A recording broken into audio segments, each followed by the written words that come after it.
Hey, thanks for clicking on the link.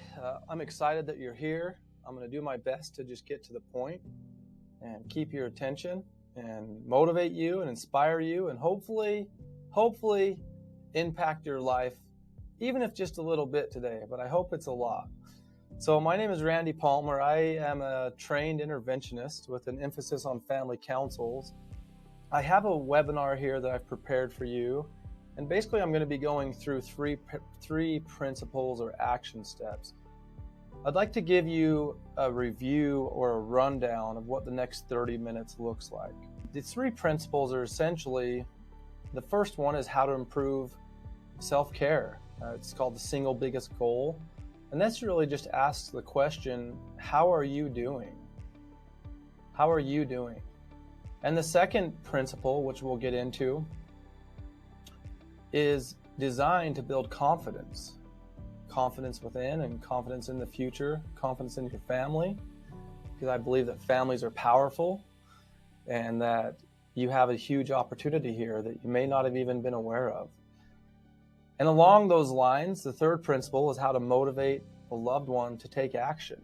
Throughout these three principles, I'll be intermingling part of my story and my experience and the people I've worked with. I'll be inviting you to take action primarily throughout the three steps. There's a little worksheet or a little action item that I've assigned to each step. So please have a piece of paper ready or a pencil or your phone. It might truly save a life, or it might save your family. So I would encourage you to pay attention, to get in a position where you can focus. And if you can't, I've included my email for you right here, together@familycounselrecovery.com. If for any reason you're not able to at this time, but you are interested, you would like to, please email me and I will shoot you over a link and you can watch it later. Finally, I'll be introducing you to the Family Strong model.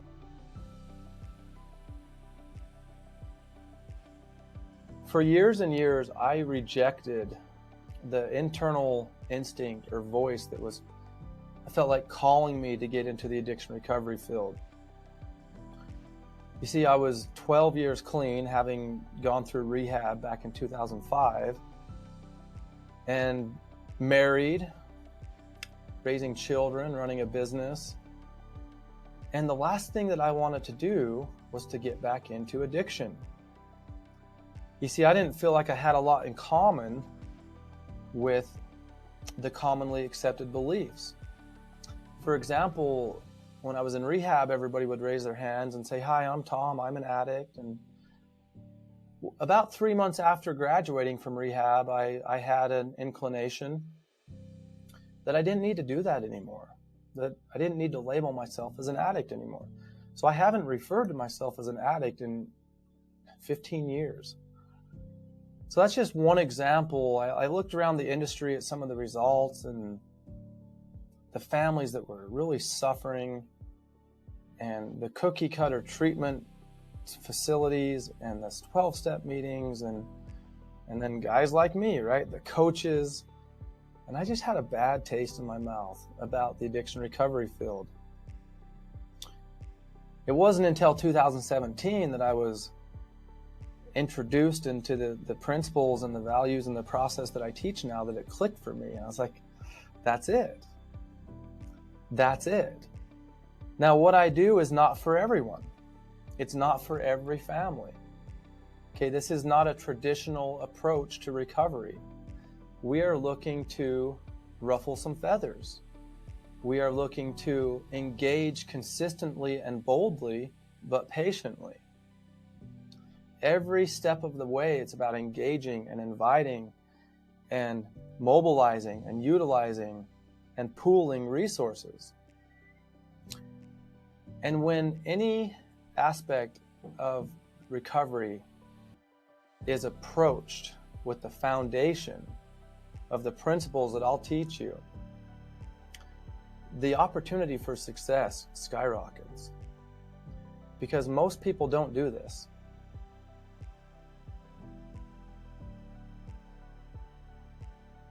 Having said that, I need to get a couple business items out of the way. I'm not a doctor or a licensed therapist or psychiatrist. I don't prescribe medicine or cure or diagnose any disease.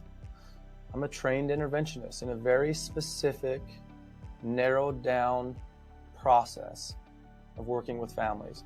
We outsource any higher level of care when it comes to trauma or support that might be needed, but I help facilitate that process with the family and with the third-party companies. I don't offer any free services or pro bono groups or meetings or individual support that doesn't include inviting and engaging and reaching out with others. There's a lot of those things available if you feel like that's something you need, if that's something you're looking for. There's plenty of options in your local communities for 12-step meetings, support groups that will get you through the day. Let's get into the first principle, single biggest goal. So the question I want to start here with is, how are you?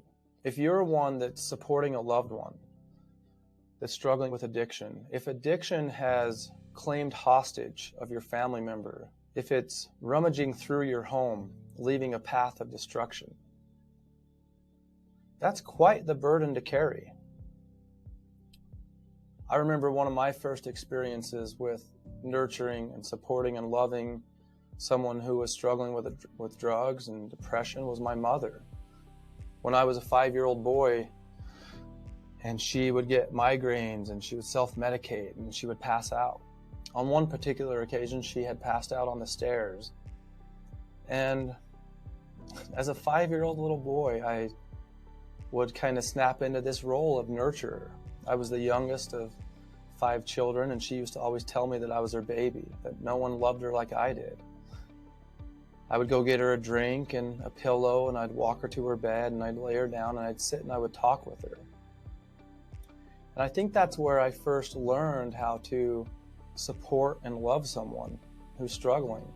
I also learned that the more we support someone, the more we serve them, the more we care for them,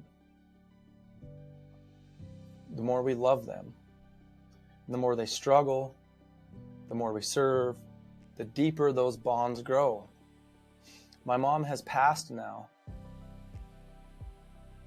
but I've never experienced a bond like I did with my mother.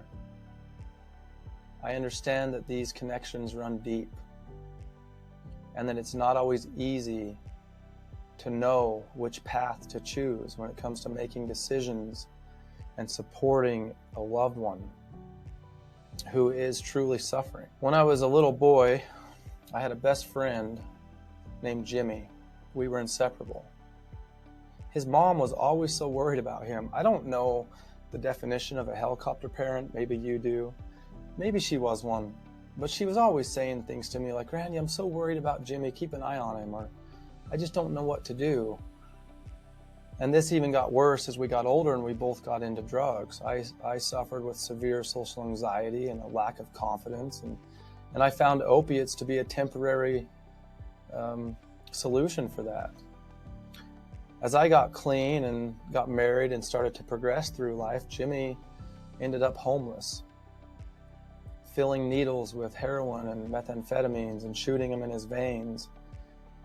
And Donna, his mother, was so concerned about Jimmy. It's as if Jimmy's choices controlled Donna's emotions. But something happened once.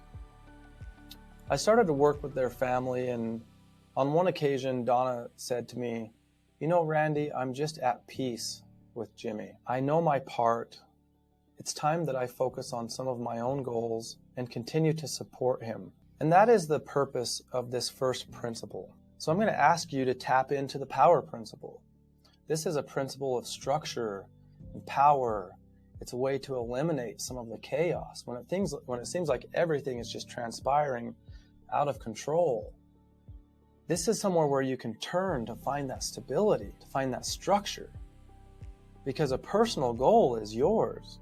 You have complete control over it. The problem is when individuals in your situation stop taking care of themselves, stop sleeping well, stop exercising, stop doing things with friends or family because they just get overwhelmed. It's actually a very dangerous place to be. There's opportunities that are missed on a daily basis. to influence and motivate and guide your loved ones. Everything from having patient, empathetic conversations to motivating and inspiring them to keep hope and belief alive, even if they're still using. So I'm going to invite you now to record and begin to work on one personal goal. If you need help with this process, if you would like me to help you implement this goal, to provide you some accountability, and then eventually to help you help others in your family begin to set and implement their personal goal. There's something very liberating about a family, about a support team, a network who is growing collectively. There's something liberating about that. There's something that allows space for other individuals to grow who might be lagging behind. So if you would like help with this, I can help you with it. Click on the link below, schedule a phone call with me.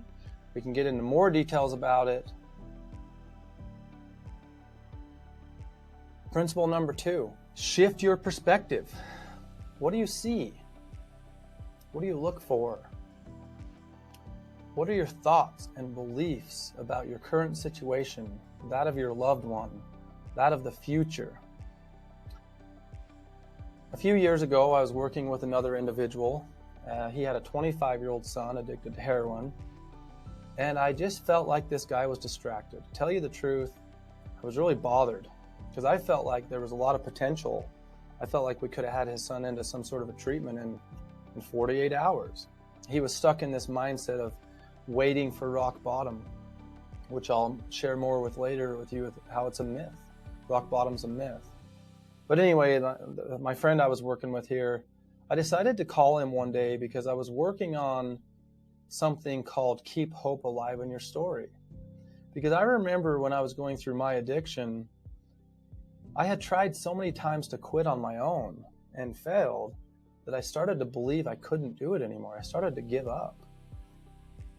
And as the years went on and as my family became aware of my struggles, I feel like they also had started to give up. I called my friend for one specific reason. I wanted to know what was his story. What was his perspective?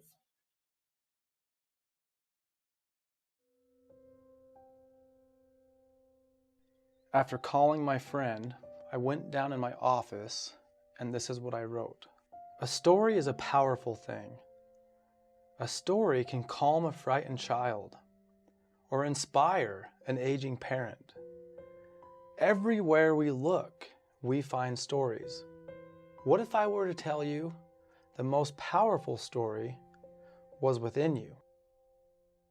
Have you ever considered what your story is and how it affects yourself and others? I will share an experience I had working with a friend of mine who has a son addicted to heroin. I called my friend before writing this because I wanted to know the answer to one simple question. What story is my friend currently telling himself? My friend's current story, and I quote, "My son is still the same. He has no drive for life and I don't get it. I'm past the point of talking and begging. I'm not sure what steps to take, so I've had to take a step back. He's just like his mom anyway. I've given him everything. I've probably given him too much. He's never done anything productive in his entire life. I don't want to go to his funeral. I would give anything to see him change. But I've realized it's not going to happen. He's never going to change." Unfortunately, my friend's current story is all too familiar. He's shameful about the past, confused in the present, and doubtful for the future. He's virtually lost and hopeless. In his current condition, how could he ever inspire or motivate someone in his family to take even the smallest action? If this is his story, I can only imagine how this comes out with others when he communicates with them. It's time we shift this situation.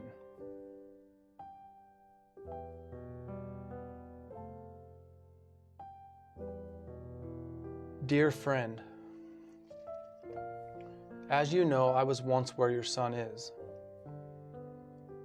And by the grace of God and the efforts and support of friends and family, I was able to break free from the chains of addiction. Because of this, I'm insulted when I hear the words, "He will never change." I encourage you to never speak those words again. But if you do feel so inclined, I challenge you to look into my eyes as you say them. I'll bet you can't do it after reading this. Because I'm going to expose your old story for what it is. It's something you made up to protect yourself from the pain you might feel if you get let down by your son's choices one more time. You now realize that the disease of addiction is stronger than your ability to persuade. Anger, resentment, and negativity are no longer serving you and your family. Addiction is not stronger than your ability to forgive, than your ability to believe, and your ability to hope. It is not stronger than your family.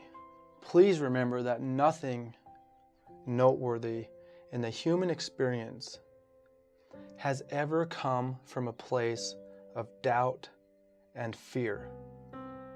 I ask you to consider that there are distances further than your feet have walked. There is light that your eyes have not yet seen. There is warmth that your skin has not yet felt. And there is love that your heart has not yet comprehended. There is power in a story that your lips have not yet told.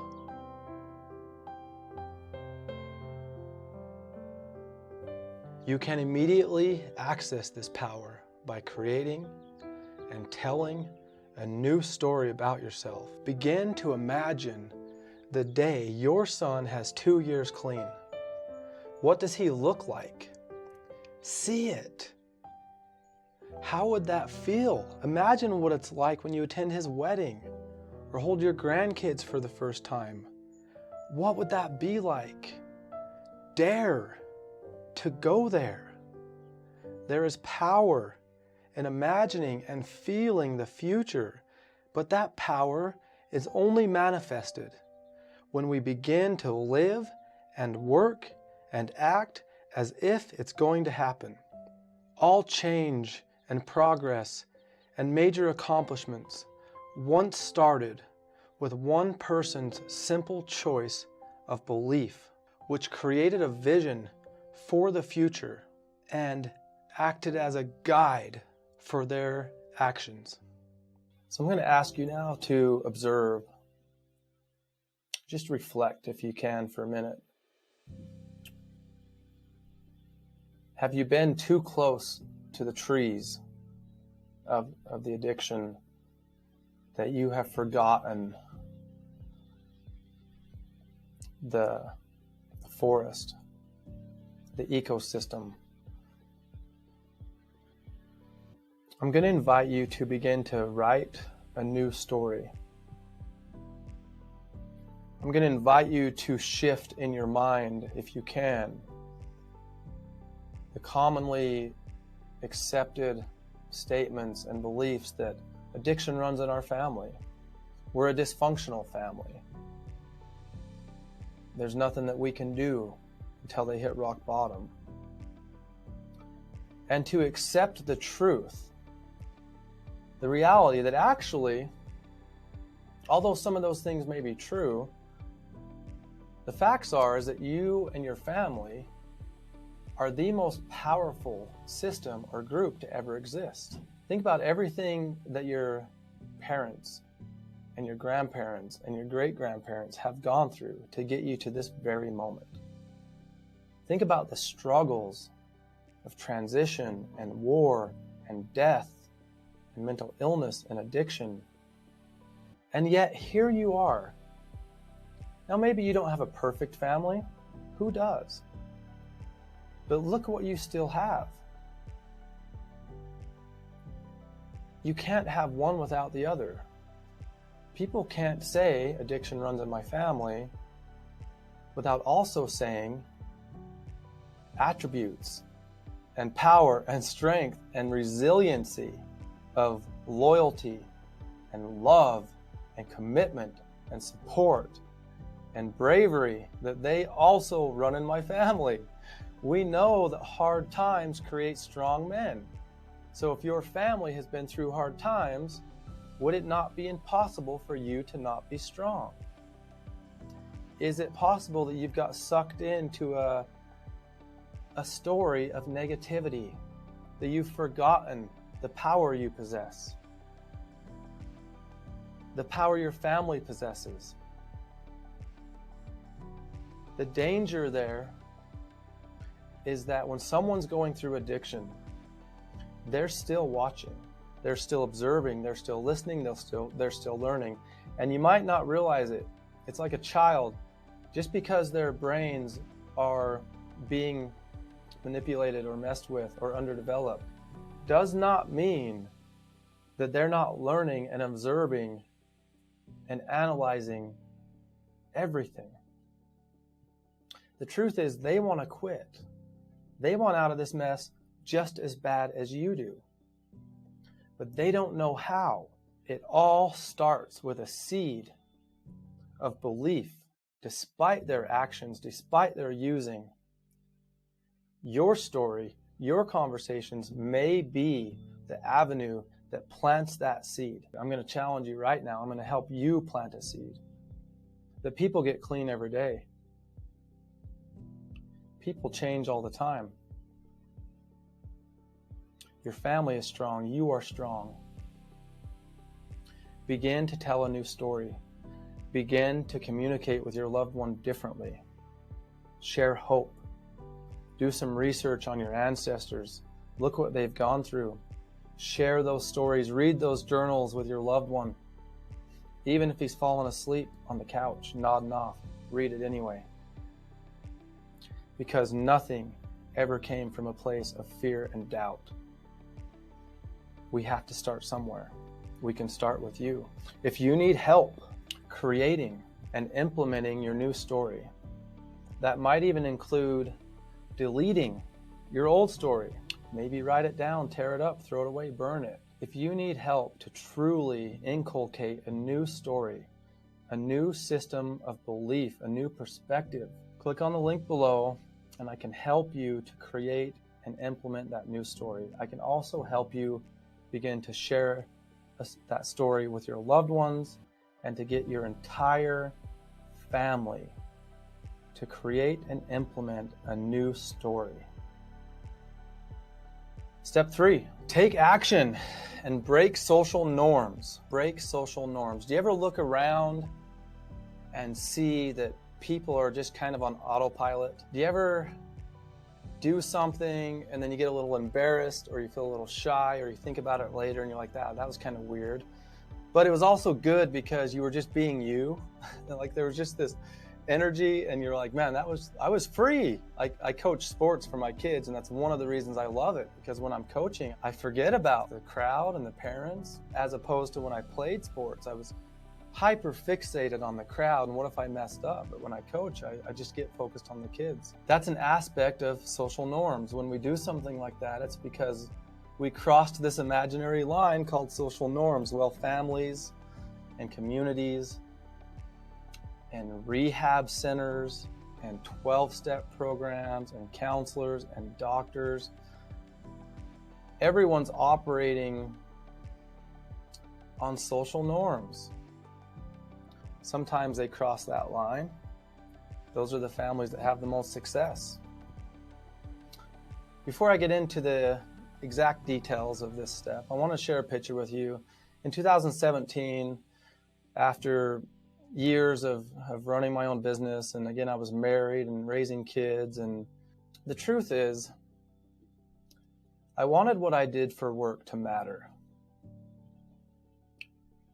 Now I'm 38, 39 soon, so I don't know if I'm a millennial or not, but I always struggled just punching the time clock. It wasn't really my thing. I also always struggled being an entrepreneur. I was really good at coming up with ideas and starting things, but I struggled seeing them through to where I could sell the business or just sustain it. But as I was working and evolving, it started drawing me back into addiction recovery, into the field. But I was connected with this specific model of intervention. I go to this intervention training, and from the first day, I'm like blown away. It's as if it was made just for me. It was clearly inspired. It was clearly the missing link between families and the addiction recovery services that are available of our day. And when I connected those in my mind and in my life, instantly, I got the confidence I needed and the excitement and the willingness to follow the instincts within me to get back in the addiction recovery field. So this is the only evidence-based, proven model of intervention that's even been studied on any significant level. And this model gets over 83% of individuals into treatment within 3 weeks, 96% into treatment within 6 months, and 61% still in recovery by the end of the year. So it was this information that changed my life, changed the direction of my family, and I've been all in ever since. My favorite part of this webinar is when I get to talk about breaking social norms. I would be interested in knowing your specific opinion on what the social norms are in your family. But here's what it looked like in my family. I come to them in 2005 and say, hey, I'm addicted to opiates. I need to get help. My parents at the time are like deer in the headlights. They don't know what to do. So really nothing happens. A year later, after that seed that was planted inside of me from a commercial that said, maybe I can get clean, had begun to grow again, I just got frustrated and I decided I'm gonna break social norms. All of my buddies are using drugs and going in the wrong direction, and I don't wanna do that. So I went to my parents and said, I need to go to rehab. I'm addicted to drugs. I don't know how to quit. So something happened before I went to rehab. My father invited everyone in my family to a family meeting. My brothers, my sisters, their spouses, my nieces and nephews, my mom and dad, the dog. And for once in my life, for the first time in my life, I saw my family sitting in a room together, actually discussing something real. And I didn't even know it until that happened, that we had been operating in social norms. We had been avoiding topics altogether. We had been talking about them with individuals within our families 12 times throughout the month, but avoiding having the one talk with 12 people. I don't know how you feel, but is your family in a scenario right now where everybody's aware of what's going on? Some have different opinions about how severe it is or what needs to be done about it. Everyone talks about it. But yet, it just seems too awkward or too weird to talk about it together. Well, when I say we need to break social norms, What I mean is, we need to do things differently. We need to do things that most families avoid. Someone, you or someone in your family, needs to step up to the plate and say, it's time to be a leader. You see, the truth is, my family missed a huge opportunity because even though I got clean and I went to treatment, those meetings stopped.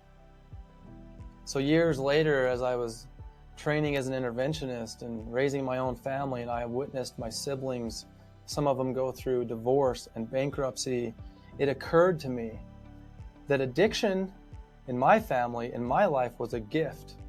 You see, it was meant to unite us. And I was the peacekeeper. I was the one who took on that role, who paid that price, but then followed it through with uniting my family. And years after I got clean, my mom ended up getting clean.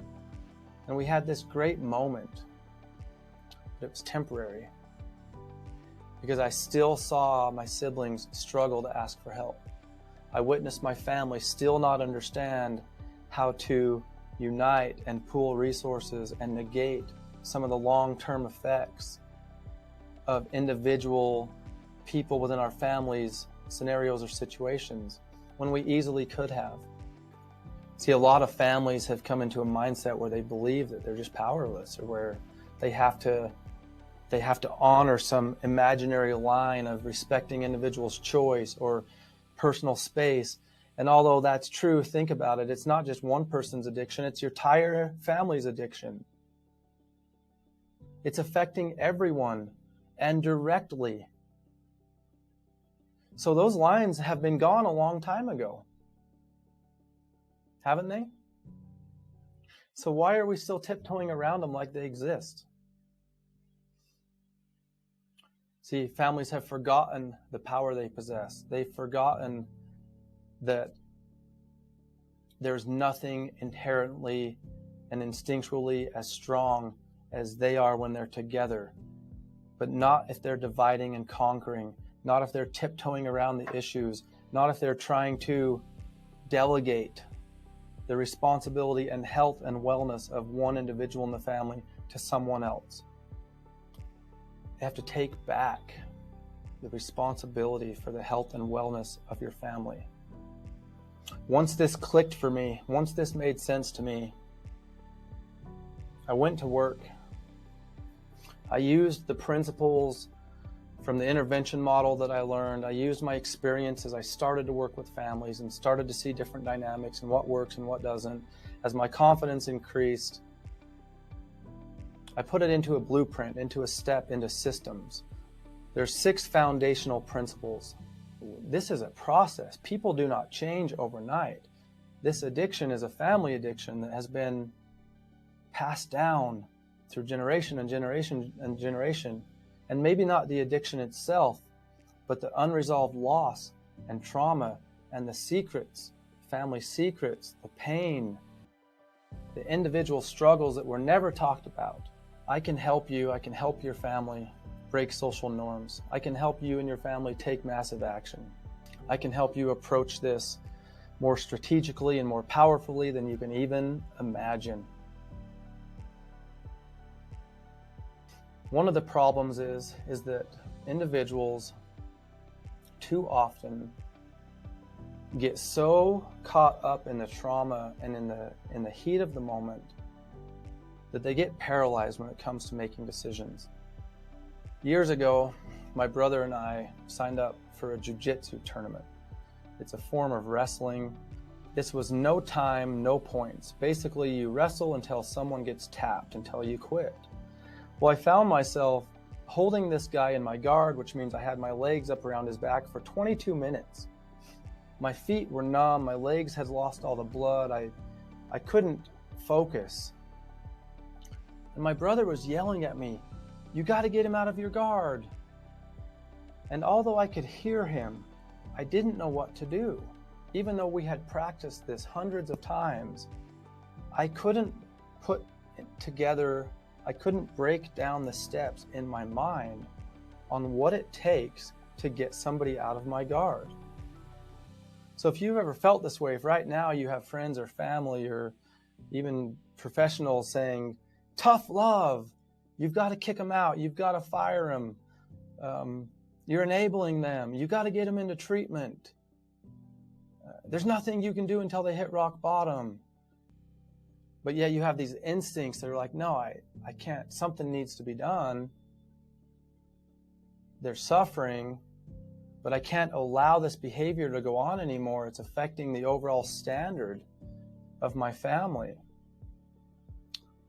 I can help you identify and break down what those steps are. Just like me, my brother was yelling at me, you got to get him out of your guard. For 22 minutes, I'd been holding him there. I was operating from a basis of fear and doubt that if I were to let him out of my guard, that he was going to win. So maybe you have a loved one living in your basement right now and someone says you need to get him out of there, let him learn and grow. But you're operating from a base of fear and doubt that what if they go and you never see them again? What if they have to sleep in their car? What if there's grandkids involved? You see, sometimes we need to get help from somebody who understands. If my brother would have been more experienced, he would have told me. Basic steps, one thing at a time. Get the underhook, move your left arm, put your right foot here. Now push him off and twist. And then I at least could have comprehended in my mind what the steps were. That didn't mean that I had the courage to do it because I didn't want to lose, but I might have been able to make a better decision had I known what the basic steps were. So this is really the only reason I want you to schedule a call with me. We can go back through your family history. We can pull out the strengths. We can look at what tools do you have available? What resources do you have now? What have you tried? And I can help you at least start to put together the next basic step so that you can see it, so you can comprehend it. So when I do this with people, I work with people in person, come to your home, whether that's for 6 months or a year. I will come to your home once a week for an entire year. And I'll show you how to do the whole thing. Everything from daily communication to establishing the foundational principles to who to invite, how to get commitment from others, how to handle some of those conversations that are just awkward, how to break those social norms without becoming a social outcast in your own family. This can be done on Zoom. Before the pandemic, honestly, I was terrified of Zoom. Some of these conversations are personal and critical, right? But after the pandemic, I actually really like Zoom. We have a lot of success working with families on the internet, on Zoom, on some sort of online platform.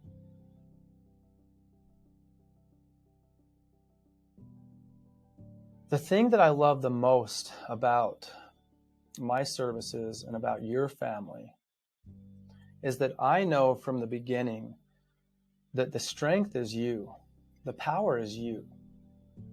You see, addiction is so non-traditional. It doesn't play by any rules. It's so complex. There's really nothing out there to combat it other than the instincts of a family, whether it's revelation or information that's found within these councils. When families unite and discuss these type of things and come up with alternatives, and then as a group implement structures and systems and behaviors and support each other through the process, addiction doesn't stand a chance. But when families allow someone in the family to disrespect the family's standard of living, bring down the family name, blast through the boundaries and the guidelines that have been established in this family and passed down through generations, and they do nothing about it, that sends the signal to everyone else in the family, including the next generation, that this is how you operate. That if something comes up that might be uncomfortable or might be confusing, you shove it under the rug You talk about it individually, but you don't address it directly. You're essentially lowering the standard of the whole family. There's a way to reestablish what that standard is, to tap into the internal strengths, inherited strengths of the family, to invite your loved one to improve their behavior without abandoning them and giving them time to figure it out, while simultaneously reminding everyone that your family stands for something, that there is a standard and it is expected to be followed, especially the next generation. They need to see it. They need to have a model that they can pattern their lives after. The future is going to be difficult, but it can be dealt with and persevered through with families, just like the past has.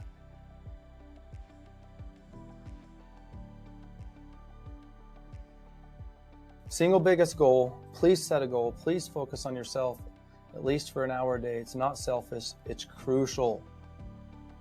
You need to show up. 2, shift your perspective. What's your story? What have you been telling yourself? I'm not blaming you, I get it. I've fallen into my own negative stories at times. But when it comes to addiction, when it comes to your family, don't discredit yourselves. Shift your perspective. Principle 3 is breaking social norms and taking action. Whatever you do now, please do something different. Please do something different. If you're not going to schedule a call with me, please go do something different. Think outside the box. Email me, I'll send this to you, show this to your wife, show this to your loved one. Do something different, please. Forget about these elusive, unspoken rules that exist within our families and societies that say, oh, you can't do this, you can't do that. Yeah, we can. And we're not going to get it right every time. But what else are we going to do? Are we going to send them off to some random rehab and think that they're going to come back to the same environment and not going to quickly adapt back to the same behaviors? If you break social norms, you adjust the environment. The entire iceberg gets cleaner. The water temperature changes, the mineral deposits, everything changes.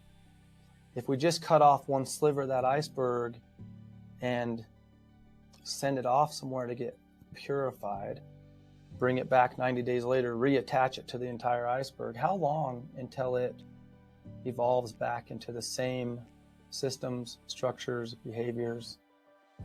See, when I said in the beginning that we're looking to disrupt cycles, every family operates within a state of inertia, right? Newton's third law that an object in motion stays in motion until it comes into contact with another motion, something with equal or opposite power or composition.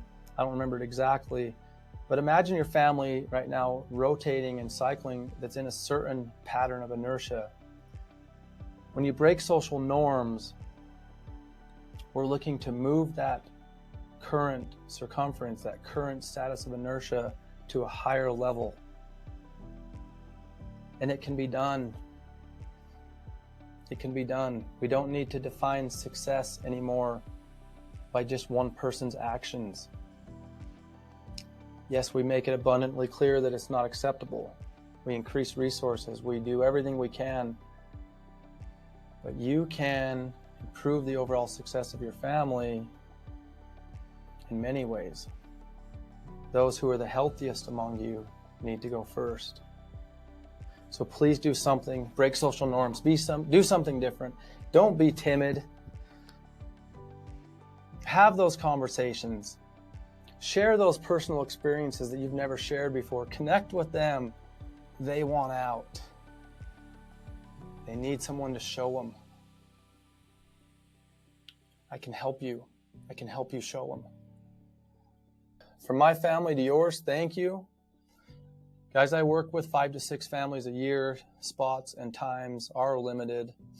If you're seeing this, there's still spots available, but sooner rather than later, if you're going to act, Act now. Reach out with any questions or concerns or comments you might have. Feel free to email me together@familycounselrecovery.com. From my family to yours, I thank you for your time.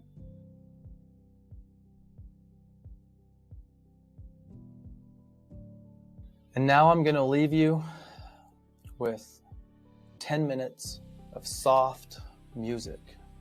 I want you to question what you've just listened to. I want you to process and to write your personal goal, your shift in perspective, what action you're going to take. I want you to question in your core who you are, why are you watching this now, and what impact do you want to have? I'm going to step aside, and I want you to just listen to this music, take some deep breaths, and know that this is not over. This could just be the beginning. Thank you. Enjoy the music.